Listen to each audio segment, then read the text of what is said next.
Focused ہے. پہلے والا ایکشن پلان انتہائی مشکل اور چیلنجنگ تھا کسی بھی ملک کے لیے، اسپیشلی پاکستان کے لیے، کیونکہ ٹیرر فائنینسنگ میں ہمیں ہائی رسک ڈکلیئر کیا گیا تھا، تو ہمارے کمپلائنس کے تھریش ہولڈ بھی زیادہ تھے. جو دوسرا ایکشن پلان منی لانڈرنگ کا ہمیں ملا ہے وہ قدرے لیس چیلنجنگ ہے، کیونکہ منی لانڈرنگ میں ہم لو رسک ہیں، تو ہمارے کمپلائنس کے تھریش ہولڈز بھی اکارڈنگلی ایڈجسٹ ہوئیں گے. جو پہلا ایکشن پلان تھا وہ ہم اگلے 3-4 ماہ میں انشاءاللہ تعالیٰ اس کا جو ایک نکات رہ گیا ہے وہ ہم مکمل کر لیں گے. اور یہ جو نیا ایکشن پلان 7 نکاتی ملا ہے، جس کو میں نے آپ کو بتایا کہ اس کے اندر 7 نقطے منی لانڈرنگ سے تعلق رکھتے ہیں. عموماً ملک 2 سال لیتے ہیں اس کو مکمل کرنے میں، ہم انشاءاللہ ہم نے اپنے لیے ٹارگٹ سیٹ کیا ہے کہ ہم 12 ماہ میں اس کو انشاءاللہ تعالیٰ مکمل کر لیں گے. گرے لسٹ سے نکلنے کے لیے ہمیں اب ضروری ہے کہ ہم دونوں ایکشن پلانز جو ہیں ان کو مکمل کریں. میں یہاں پہ یہ بھی بتانا چاہتا ہوں کہ بلیک لسٹنگ کا کوئی خطرہ موجود نہیں ہے، اور اب بحث اسی بات پہ ہو رہی ہے کہ گرے سے ہم نے وائٹ لسٹ میں کب جانا ہے. آج میں فیٹف کے پریزیڈنٹ نے جو پاکستان کے بارے میں کلمات کہے، آپ نے سنا کہ انہوں نے پاکستان کا شکریہ بھی ادا کیا اور کہا کہ ایک مثالی کردار ادا کیا ہے پاکستان نے، اور بہت زیادہ پروگرس جو ہے وہ حاصل کی ہے. تو ہمارے جتنے بھی ادارے اس کے اندر شامل رہے ہیں، میں آپ کو یہ بھی بتاؤں کہ پچھلے 2020 میں ایک پارلیمنٹری ایئر میں ہم نے 17 قوانین پاس کیے منی لانڈرنگ اور ٹیرر فائنینسنگ کے حوالے سے، درجنوں رولز اور ریگولیشنز بنے، اور ڈھیروں ہم نے کمپلائنس کی ایفرٹس کی، جس کے اندر صوبے بھی شامل ہیں، ministry of interior, ministry of foreign affairs, ministry of finance, ہمارے کسٹمز کے حکام شامل ہیں اس کے اندر، ہمارے FBR کے حکام شامل ہیں اس کے اندر ہماری سیکیورٹی ایجنسیز شامل ہیں، ہماری انٹیلیجنس ایجنسیز شامل ہیں، ہمارے police departments, counter terrorism departments شامل ہیں. اور یہ ایک یک طرفہ اور ہماری ظاہر عدلیہ، ہماری پروسیکیوشن سروسز، ان کا بڑا کلیدی کردار ہے اس کے اندر کہ ہم نے اتنی زیادہ پروگرس حاصل کی ہے.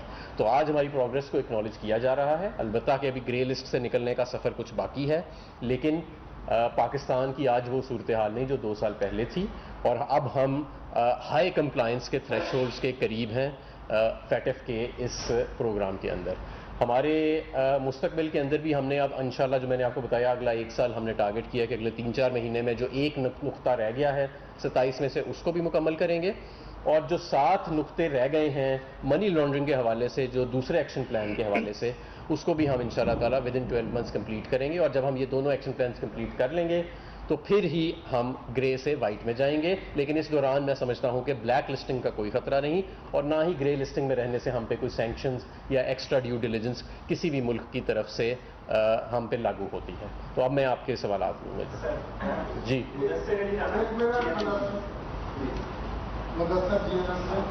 شکریہ سر. جس طرح آپ نے فرمایا ہے کہ 2 پیرالل ایکشن پلان پر عمل درآمد کر رہے ہیں، ایک تو پیسیفک گروپ ہو گیا، دوسرا ICRG. ایشیا پیسیفک گروپ کا جو ایکشن پلان تھا اس میں سے ہم نے عمل درآمد کر لیا. جو ICRG جو میری انفارمیشن ہے اس کے مطابق 40 نکات ملے تھے، 31 پر عمل درآمد ہو گیا. پاکستان نے اس کے اگینسٹ میں منی لانڈرنگ پر قابو پانے کے اقدامات کی رپورٹ رکھی، جس کو انہوں نے مکمل طور پر ریجیکٹ کر دیا، اور بتایا یہ گیا کہ ہمارے بڑے بڑے بزنس مین اور کچھ پولیٹیشنز ان کے متعلق جو رپورٹ ہے وہ PM آفس میں دی گئی کہ آپ کے یہ لوگ منی لانڈرنگ میں انوالو ہیں. اس کے بعد ہی آپ لوگوں کو یہ 6 نکاتی ایکشن پلان دیا گیا ہے کہ آپ نے منی لانڈرنگ کے خلاف کوئی اقدامات نہیں کیے اور اس پر عمل درآمد کرنا ہے.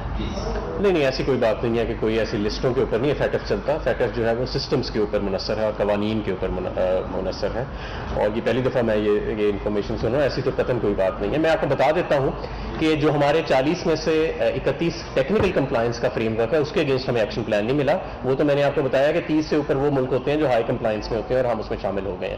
ہمارا جو 82 ریکمنڈیشنز تھیں MER کی، اس میں ہم نے 75 پہ عمل درآمد کیا، اور باقی 7 کے اوپر ہمیں جو ہے وہ ایکشن پلان ملا ہے. جو چیزیں رہ گئی ہیں، MLA ایکٹ ہم نے ایک ریوائزڈ پیش کیا تھا، اور اس کی اوپر ہمیں کمپلائنس بھی ملی پچھلے ICRG کے ایکشن پلان میں. اس میں ہم نے ایک شک ڈالی تھی، اور یہ شک جو تھی یہ دوسری جو جماعتیں ہیں جو حکومت میں شامل نہیں ہیں ان کی رضامندی کے لیے اور ایک کنسنسس کے لیے ڈالی تھی کہ جس شخص پہ منی لانڈرنگ کی تشویش ہو رہی ہے اس کو اس کے بارے میں انفارم کیا جائے. یہ ان کی ایک تھی. اس کے اوپر فیٹف نے ایک اعتراض کیا ہے.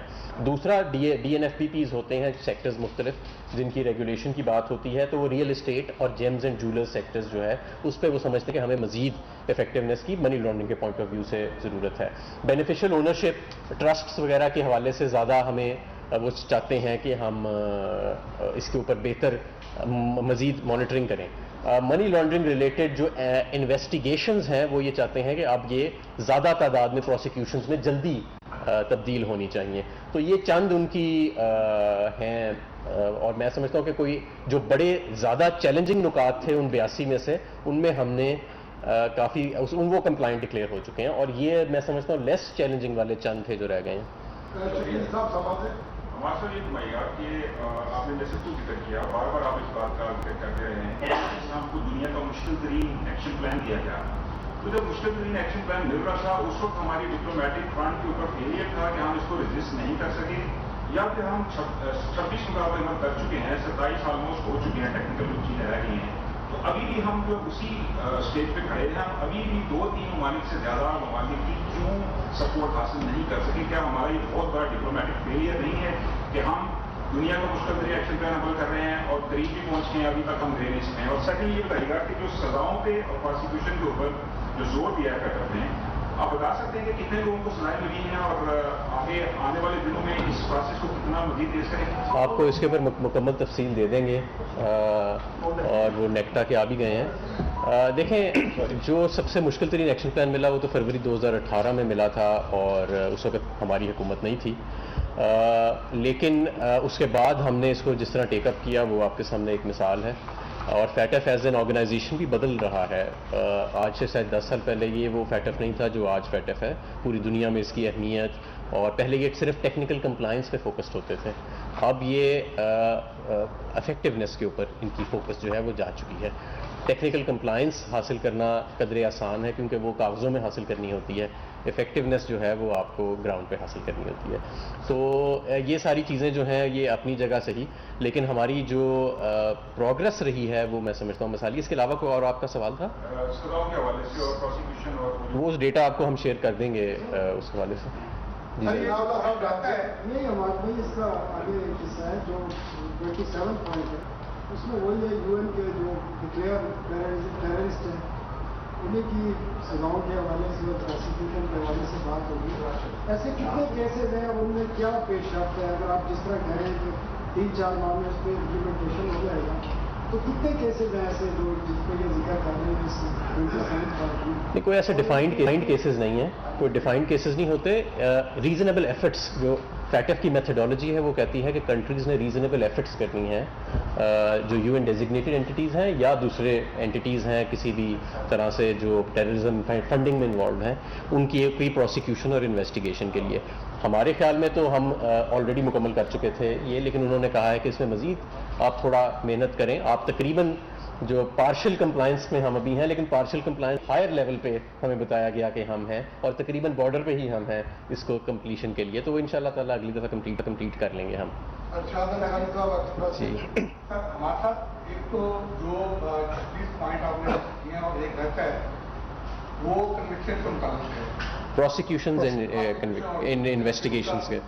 دنیا کے کسی اور ملک کے ساتھ فیٹف نے اس طرح کا مطالبہ کیا ہے کہ جو کسی بھی ملک کے آزاد ملک ہو اور وہاں عدلیہ مزدور ہو اور ایک طریقے سے وہ کہیں کہ نہیں آپ سزائیں دیں کہ اور ہمیں ثبوت دیں اور پھر ہم اس بات کو جو ہے کریں گے. تو دوسرا یہ تھا کہ اگر آپ بتا دیجیے گا کہ کہا یہ جا رہا ہے کہ زیادہ تر جو ہے وہ آئی ایم ایف کو اور فیٹف کو اس طرح کے پلیٹ فارم کو پاکستان کے بارے میں بطور خاص جو ہے آج ٹول کے طور پہ یوز کیا جاتا ہے کہ اس کو لنک کیا جا رہا ہے کسی حد تک جو ہے وہ امریکہ کے افغانستان سے انخلا کے ساتھ کہ جب تک پاکستان میں ہے تو یہ شاید آپ پورا کمپلائنس بھی کرتے تو مشکل ہوگا کہ اس سے نکلنا.